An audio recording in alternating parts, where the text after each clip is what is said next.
आप भारतीय किसान यूनियन भानु के राष्ट्रीय अध्यक्ष जी, आज मैं आपसे ये पूछना चाहूँगा कि भारत सरकार द्वारा जो अब तक 3 चरण लॉकडाउन के पूरे हो चुके हैं, इन तीनों चरणों में किसानों की क्या स्थिति रही? क्या किसान को जो सुविधाएं थीं वो पहुंच पाई? कैसे क्या किसान उन सुविधाओं से संतुष्ट रहा या नहीं? इस बारे में आपके क्या राय होगी, क्या कहना चाहेंगे आप? किसानों को कौन दे रहा है सुविधाएं? मैं भानु प्रताप सिंह, भारतीय किसान भानु का राष्ट्रीय अध्यक्ष, आपको ये बताना चाहता हूं कि किसानों को कोई सुविधा नहीं दे रहा। 3 चरणों में किसानों ने सुविधा दी है। किसान अनुशासित रहा है, किसानों ने भूखे को भोजन करवाया है।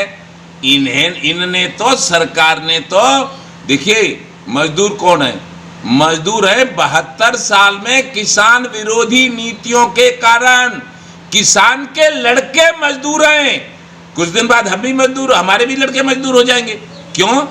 कि 72 साल में किसान विरोधी नीतियों के कारण किसान को लागत मूल्य, उसका लाभ, उस लागत मूल्य और उसका लाभांश मूल्य के हिसाब से कीमत मिलनी चाहिए, लेकिन लकीर का फकीर हो रहे।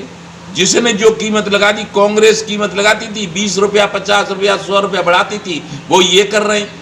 कैसे किसान की पूर्ति हो जाए? किसान कर्जदार हो गया है, कर्जदार। किसान इतनी मेहनत करने वाला कर्जदार है, इसलिए उसके लड़के कोई महाराष्ट्र जा रहा है, कोई बम्बई जा रहा है, कोई गुजरात जा रहा है, कोई दिल्ली जा रहा है, कोई कहीं जा रहा है, कोई कहीं जा रहा है, मजदूरी में जा रहे हैं। रे किसान के लड़के सऊदी अरब तक मजदूरी कर रहे हैं। और क्या बतावें आपको? फिर 3 चरणों में हमें किसने सुविधा दी है और कौन सुविधा देगा? हमारी मांग है कि किसान आयोग का गठन कर दो प्रधानमंत्री जी। और जो आपने 14 में कहा था कि मैं प्रधानमंत्री बनते ही, भारतीय जनता पार्टी की सरकार भारत में बनते ही समस्त किसानों के कर्जे माफ कर दूंगा देश के, कर दो माफ। 6 साल हो गई, अब तो कर्जे भी माफ नहीं हुए, लागत मूल्य भी नहीं मिला, तो किसान तो मजदूरी करने जाएगा। अब आ रहा है, मर रहा है, गिर रहा है।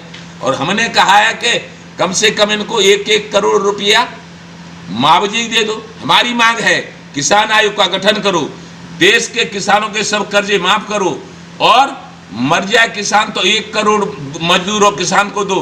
पुलिस वाला शहीद हो जाए तो 2 करोड़ दो, और मिलिट्री का कोई जवान किसी भी फोर्स का शहीद हो तो 5 करोड़ दो। ये हमारी मांग है। एक भी नहीं मानी, नहीं मानी, नहीं मानी, नहीं मानी।